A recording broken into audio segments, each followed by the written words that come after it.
fel wedes i, ni'n mynd I fyd dartiau, a fel wedes I, wrth gwrs, sa'n cyffroi'n ofnadw wrth wylio gêm o darts, wel, fi ddim wedi gwylio darts ys dipyn, wedi bod yn gwneud rhywbryd pan oedd pencampwriaethau mawr mae'r teledu, ond ddim yn ddiweddar, falle bod eisiau fi nôl I wylio fwy o dartiau, achos mae yna ganodd ar filodd yn ffans mawr o darts. A nawr te, ydych chi'n un o'r 10,000 o ddilynwyr sydd gyda tudalen Darts Cymru, tybed? Wel, yn ymuno â fi, mae'r un sy'n gyfrifol am Darts Cymru, sef Dylan Williams. Noswaith dda, Dylan? Shwmae, noswaith dda, Geraint. Da iawn. Ti'n wreiddiol o gwman, o'n i'n deall? Ydw, o gwman, dis I lawr I Gaerdydd I fynd I brifysgol a wedi aros mae ers ni, felly ond yn byw yn y Bari nawr, ond yn dilyn y dartiau ac yn falch gweld bod y Cymru'n un dda nawr. Wel ma nhw yndi, ni'n sôn fwy am hynna, yn y man, siw dechreuodd y diddordeb, o ti chwarae darts? Do, fel crwtyn ifanc yn byw yn Cwman, o'n i'n ware I dafarn y ram, bu lot o bobl siwr yn gyfarwydd y dafarn y ram, drwy Llambed a Cwman, a ti'n siarad am di Twrcis, fi'n cofio ennill Twrci fel crwtyn ifanc, yn erbyn dynio mewn od, a fi'n cofio chwarae'r ffeinal, byn ffrind gore I dad, a oedd yn hapus iawn bod fi wedi curo fe, ond oedd teulu Wyngarth yn hapus achos oedd Twrci da ni ar y ford dydd Nadolig. A ti sôn am tafarn y ram, wrth gwrs wedi cael, ac, wel, dros y penwthos, oedd wyn y ram yn dathlu ben blwydd yn cael yn 80 oed, dy beth? Oedd, war y teg I wyn oedd. Ie, a oedd wyn yn gwael ar ôl pawb, war y teg? Oedd sawl tîm dartiau yn wario mas o'r tafarn a un peth oedd Wyn a Mary wastad yn edrych ar ôl ni, yn prynu crysau I ni gyd wario, yn rhoi bwyd mlaen ar ôl gemau. Dyddiau da fi'n edrych nôl i'r dyddiau na a gweld eisiau'r aelwyd leol, Odi hynna'n dal yn digwydd dyddiau ma nawr te? Fi'n gwybod mae'r 2 flynedd diwethaf, wedi bod rhyfedd, ond odi'r darts mor boblogaidd mewn tafarnau ag oedd e? Byddwn ni'n gweud nad I Geraint, fi'n credu bod lot o dyfarnau nawr, mae lot o arian a buddsoddiad yn mynd mewn I fwyd a blynydde yn ôl. Fi'n cofio amser ni'n grwtyn, unrhyw dafarn fydden ni'n mynd mewn I yn ardal Llambed, bydde wastad dartbod yn y cornel. Nawr, mae dartbod yn mynd â lle 2-3 bwrdd, felly mae'r dartbod yn anffodus wedi cael ei roi oddi le, a mae byrddau na'n lle fe, ond mae dal lot o gystadlaethau, arddangosfeydd yn cael ei wario ar draws y wlad, ond mae'r 2 flynedd diwethaf fi'n credu wedi cael rhywfaint o wedi amharu ar y gêm amateur, ond fi'n credu mae'r gêm proffesiynol yn ffynnu yn fwy nag eriod. Wel ydy mae felly naw, fi'n cymryd bod ti'n mwyn chwarae dyddiau ma nawr, jyst siarad am ti fe? Wel, fi'n chwarae gytre, a meddwl se unrhyw dîm yn ardal Bari yn fodlon gael fi, lenni nôl, ond joio siarad am ti, wedi dechrau'r sianel nawr ers pryd o ddim, mis Ebrill 2019, felly y sianel yn mynd o nerth I nerth, a wedaeth na siwyd dechreuodd o'n i'n rhyw fath o gefnogwr rhwystredig, o'n i'n gweld y boes ma'n neud yn dda ar lefel cenedlaethol, a ni'n meddwl, ys neb lot yn siarad am ti rein, a o'n i'n deall am y gamp a gweld nhw'n neud yn dda, ni'n meddwl, wel, os I fi ddim yn dechrau nawr, na I byth dechrau, a 2 flynedd a hanner, 2 flynedd lawr y lein, mae'r sianel yn boblogaidd iawn, a mae pobl yn dibynnu ar y cynnwys I fi'n greu. Ond mae tipyn o waith wedyn yn oes pan ti'n cyrraedd y lefel na o 10,000 fwy o ddilynwyr gen ti, mae rhaid ti'n neud siŵr bod ar rhywbeth iddyn nhw bron bob dydd, oes? Mae lot o waith ymchwil, ystadegau, mae'n amlwg pwy fath o gynnwys mae dilynwyr yn hoffi.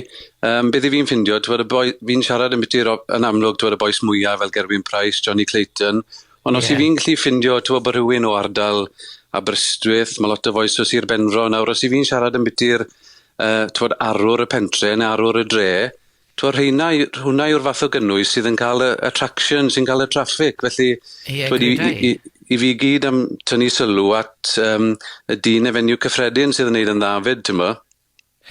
Ie, achos dwi'n iawn I weid bod allith unrhyw un gyrraedd y lefel fawr mewn darts mewn ffordd. Unwaith bod nhw'n cyrraedd rhyw fan, wel, mae wedi profi na gyda Johnny Clayton a Gerwyn Price yn dyn.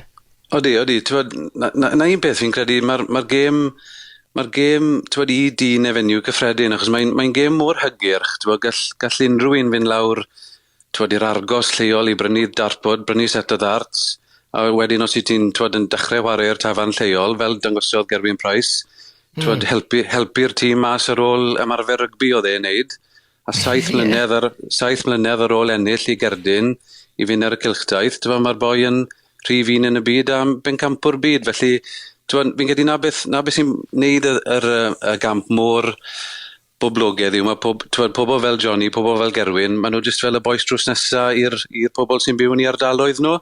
A fi'n credu, twyd, ni jyst yn mynd I weld pethau yn mynd o nerth I nerth, fi'n credu bod ni, twyd, fel mae'r Sais yn gweud, we're only scratching the surface, mae'r boes ma'n mynd I fynd mlaen I twyd, I fod y gorau yn y byd.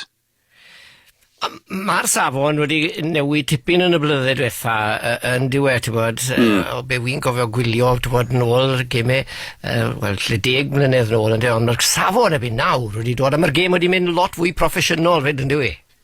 Odi.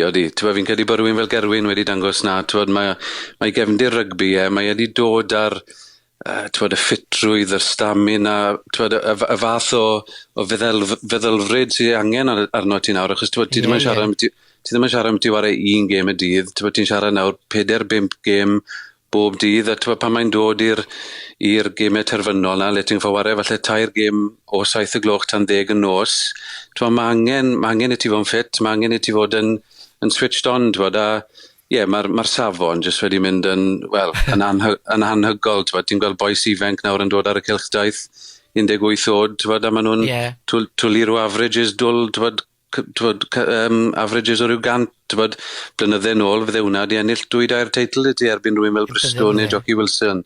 Felly, a hefyd amser ni fyd, o'n nhw'n cael bobl beint rhwng bob tafliad, os fi'n cofio'n iawn.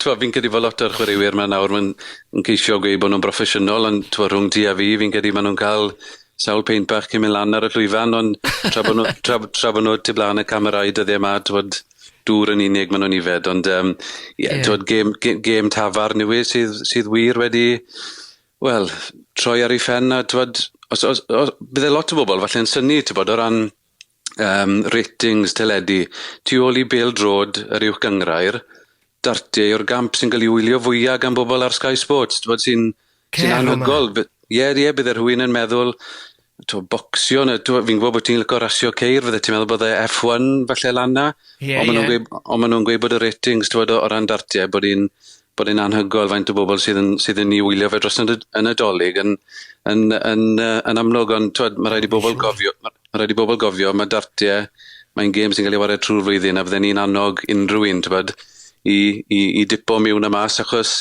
mae yna lwyddiant i'r Cymru yn amal fyd. Yn amlwg, dwi'n pencampwriaeth y byd, nhw'n mynd ers y 70au rhywbryd, yn dwi? Odi. Felly, Cymro oedd y boi cyntaf. Cymro oedd y dyn cyntaf I ennill y pencampwriaeth I 1978 Leighton Rhys. A wedyn, ers hynny, ni wedi cael pencampwyr byd eraill, Richie Bennett, 95, Mark Webster, Wayne 2008, a Wayne Warren wedyn nillodd BDO diwetha yn 2020, a Wayne Gerwyn oedd y dyn cyntaf wedi ennill y PDC, sef y bencampwriaeth mwyaf proffesiynol, lot fwy o statws i'r peth, a y ffordd mae'n whare, bydden ni'n gallu gweld mynd mlaen I ennill cwpl o'r eraill, a mae Johnny Clayton ddim yn bell ar ei ôl, blwyddyn 2021, bydd pawb yn edrych nôl ar honna fel blwyddyn y fferet, Johnny Clayton nillodd 4 teitl ar y teledu, felly disgwyl lwyddiannus arall i'r Cymru, lenni os fi'n onest. A mae'n arian mawr yn di, achos ni'n gweld fel un nawr, pan nillodd Leighton Rhys, nillodd 2,000 o bunnau, ôl yn 1978, Wel, hwnna'n arian mawr, pryd hynny yn dod, mae'r arian awr yn anhygol. Wel, mae yn, pan gariodd Gerwyn y pencampwriaeth y byd 2021, hanner 100 miliwn am ennill y twrnament hynny. Wow! Ar ffordd mae'r rhestr y detholion yn gweithio, mae'r arian ti'n ennill yn aros ar dy ranking di am 2 flynedd, felly os ydrychwn ni heno nawr ar rhestr y detholion, Gerwyn rhif 1 y byd, wedi ennill 1.3 miliwn dros y 2 flynedd dwytha, a Johnny wedi ennill rhyw 3/4 miliwn dros y 2 flynedd dwytha, felly dwi ddim yn ffôl am games yn cael ei wario mewn tafarn, ydy e? Nag yw glei. Wel, falle fi fwy o bobl... Wel, be gorau nhw'n neud yw dilyn dy safleoedd di, dy beth, y Darts Cymru fi'n credu, i ddal i fyny gyda pob beth. Yna be fyddai'n neud hwnna o'n blaen, dy beth. Beth sy'n dod nesaf? Os rhywbeth mawr nesaf? Os felly, mae yna gystadleuaeth penwythnos ma nawr, sef y meistri, felly'r 24 chwaraewr gorau yn y byd. Bydd y gystadleuaeth yn Milton Keynes a Johnny Clayton sydd yn amddiffyn y teitl. Dyma le dechreuodd i lwyddiant e gyd llynedd. Reit, a bydd e a Gerwyn yn cymryd i'r llwyfan nos Sadwrn. Felly, os bydd pobl yn moyn gwylio, mae ar ITV4 dros y penwythnos, ond da ni'n gwerthfawrogi unrhyw ddilynwyr newydd i Darts Cymru, achos byddai'n cyfro popeth ar fyny fyd. Na ni. Wel, os bosibl rwy'n bydde Johnny Clayton a Gerwyn yn dod yn erbyn i gilydd yn y ffeinal? Na, gallwn nhw gwrdd cyn, hynny fi'n credu, Geraint. Reit. A na'r trenu nawr, achos y ffordd mae'r rhestr dytholion yn gweithio, ni'n gweld nhw'n cwrdd â'i gilydd lot mwy aml, sydd yn drenu, achos fel Sianel sydd yn dilyn y Cymru, dwi ddim yn gêm i fi'n hoffi adrodd arno, rili, achos fi moyn gweld y Cymru'n erbyn rhyw wlad arall, achos fi'n cymryd ochr wedyn, ond lle mae'r ddoi erbyn i gilydd, mae'n anodd, ydy? O, mae'n anodd. Fi wedi gweud mewn sawl cyfaliad o'r blaen, mae fel gofyn i'r rhiant pa un yw dy hoff blentyn di, felly, dwi ddim yn gêm fi'n joio watcho, ond os bod y ddoi'n dod erbyn i gilydd, mae'n meddwl bod un arall yn symud yn agosach at y teitl, felly gorau gyd. Ei, wedi dysgu lot yn o Dylan, diolch i ti. Dal ati gyda Darts Cymru ty beth a byddai'n mynd i ddilyn di ar y gwefannau yma. Ei, diolch am unod yn i hyn. O, pob wyl i ti. Gret, diolch yn fawr iawn, Geraint. Nos y dda. Dylan Williams, hwnna a'i safleoedd gwe Darts Cymru. Dilynwch as ych chi eisiau gwybod diweddara